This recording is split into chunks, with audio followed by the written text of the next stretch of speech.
ओम नमो भगवते वासुदेवाय. सार्थ सुबोध ज्ञानेश्वरी.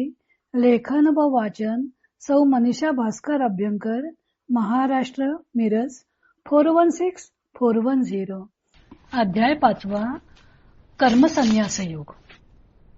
संन्यास योग व कर्मयोग यांची तुलना. भाग 2.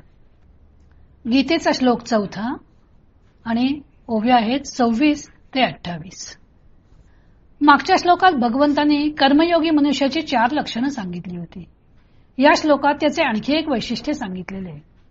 श्लोक 4. सांख्ययोगो पृथक् बाला प्रवदन्ति न पंडिताः एकमप्यास्थितः सम्यक् उभयोर्विन्दते फलम्. सांख्य व कर्मयोग भिन्न फल देणारे आहेत असे अज्ञ बोलतात, ज्ञानी बोलत नाहीत.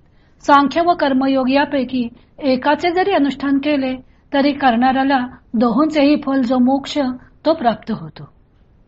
एरवी तरी पार्था, जे मूर्ख होती सर्वथा ते सांख्य कर्मसंस्था जाणती केवी. एरवी अर्जुना, जे पूर्णपणे अज्ञानी आहेत ते सांख्ययोग व कर्मयोग यातील भेद कसे जाणतील. सहजे ते अज्ञान म्हणून म्हणती हे भिन्न. एरवी दीपाप्रती काही आनान प्रकाशू आहाती. ते स्वभावतःच मूर्ख असतात म्हणून या 2 मार्गांना भिन्न समजतात. नाहीतर प्रत्येक दिव्याचा प्रकाश काय वेगवेगळे आहेत का. पै सम्यक एके अनुभवे, जिही देखिले तत्व आघवे, ते दोन्ही तेही ऐक्य भावे मानिती गा. एकाचे चांगले आचरण करून ज्यांनी संपूर्ण तत्व समजावून घेतले ते दोघांनाही एकच रूपाने समजतात. श्रीकृष्ण कर्ममार्गावर भर देत होते व अर्जुनाला फळाच्याच दृष्टीने कर्मयोगाचं महत्व जाणून घ्यायचं होतं. तेव्हा श्रीकृष्ण फळाच्या दृष्टीने कर्मसन्यास व कर्मयोग यांच्यात कसा फरक नाही ते समजावून सांगत आहेत.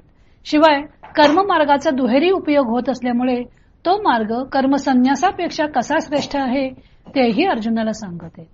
सांख्य म्हणजे कर्मसन्यास मार्ग व योग म्हणजे कर्मयोग मार्ग, हे 2 मार्ग भिन्न भिन्न आहेत असे अज्ञ लोक म्हणतात. दिसायला हे 2 मार्ग परस्पर विरोधी असल्यामुळे त्यांचे अंतिम फळ सुद्धा भिन्न असणार असं अज्ञजनांना वाटतं. पण अनेक मार्गांनी एकाच लक्ष्याप्रत जाता येतं. तसेच या 2 मार्गांनी मोक्षप्राप्ती हे जे एकच सर्वश्रेष्ठ फळ आहे ते गाठता येतं. अज्ञ लोकांची समजूत असते की संन्यास मार्गाने मोक्षप्राप्ती होते व कर्मयोगाच्या मार्गाने संसारात भ्रमत राहावे लागते. खरं तर कर्ममार्गाने सुद्धा मोक्षप्राप्ती गाठता येते. या श्लोकाचा अर्थ सर्वसामान्यपणे टीकाकार घेतात तसा घेतलेला आहे. परंतु या श्लोकातही मागील श्लोकाप्रमाणेच कर्मयोगाचं वैशिष्ट्य दाखवलेलं असल्यामुळं श्री जस करंदीकरांनी या श्लोकातील उत्तरार्धाचा वेगळा अर्थ सुचवलेला आहे व तो अधिक ग्राह्य वाटतो. करंदीकर म्हणतात की एका कर्मयोगाचेच योग्य आचरण केले तर त्याला दोन्ही मार्गाचं फळ मिळतं. अर्थात अंतिम फळ दोन्ही मार्गांचं निश्रेयस हेच असलं तरी कर्मयोगाची आणखीही काही ऐहिक फळे आहेत. कर्मसन्यास मार्गाचे मात्र मोक्षप्राप्ती हे एकच फळ आहे.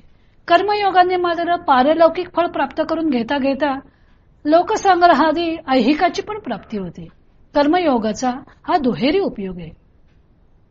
पण बालबुद्धीचे लोक मात्र कर्मसन्यासाचा मार्ग मोक्षप्राप्ती करून देणारा आणि कर्मयोगाचा प्रवृत्तीचा मार्ग मात्र संसारात बद्ध करणारा आहे असं मानतात. तेव्हा एका मार्गाचं अनुष्ठान केलं तरी मोक्षप्राप्ती होते हा जो अनेक टीकाकारांनी घेतलेला अर्थ आहे तो ग्राह्य वाटत नाही. कारण पुढे 6व्या अध्यायातही पहिल्या श्लोकात भगवंत म्हणतात की कर्मफलाचा आश्रय न करता जो कर्म करतो तो संन्यासीही आहे आणि योगीही आहे. तेव्हा कर्म मार्गाचा आश्रय घेणाऱ्याला ऐहिक आणि पारलौकिक या दोन्ही फळांची प्राप्ती होते असा अर्थ घेणे अधिक योग्य ठरतं. ज्ञानदेवही म्हणतात की कर्मसन्यास व कर्मयोग हे 2 मार्ग भिन्न आहेत असे म्हणणारे लोक अज्ञानी आहेत. जे अनुभवी आहेत ते दोन्ही मार्गांना तत्वतः एकच मानतात. त्यासाठी त्यांनी दिव्याचे उदाहरण दिलेले आहे. अनेक दिवे असले तरी त्यांच्या प्रकाशात भिन्नता असते का. तसेच कर्मसन्यास व कर्मयोग या दोन्ही मार्गांचं अंतिम फल एकच आहे. हे दोन्ही मार्ग भिन्न आहेत असे जो मानतो तो अज्ञानी आहे असे वरील श्लोकात सांगितलेले आहे. आता ज्ञानी कोण ते पुढच्या श्लोकात भगवंत सांगणार आहेत. तो भाग आपण उद्या पाहू.